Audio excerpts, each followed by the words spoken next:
ในเวลานั่นเองมีคนมาเล่าเรื่องที่ได้เป็นมาแก่ชาวกาลิเลให้พระเยซูเจ้าฟังว่าพญาปิลาโต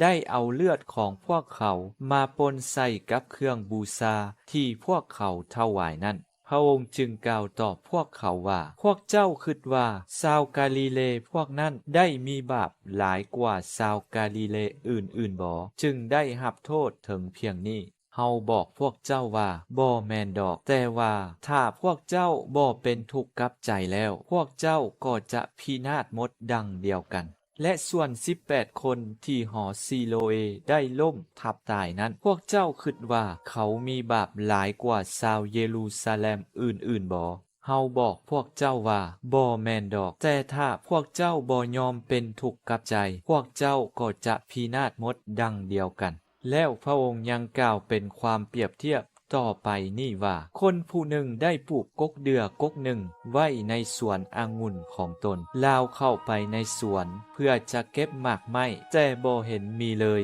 ลาวจึงเว้ากับคนทำสวนว่า3 ปีแล้วที่ค่อยออกมาเก็บหมากเดือจากกกนี้และบ่เห็นหมากเลยให้เจ้าตัดมันทิ่มเสียจะปะให้เสียดินล่าเฮ็ดหยังแต่คนทำสวนตอบว่านายเอ๋ยขอจงมันไว้เบิ่งปีสิมาก่อนให้ข้าน้อยลองคุดค้นอ้อมเงามันและเอาฝุ่นใส่อีกบางทีปีหน้ามันจะเป็นหมากบ่ดังนั้นนายจะบักมันทิ่มเสีย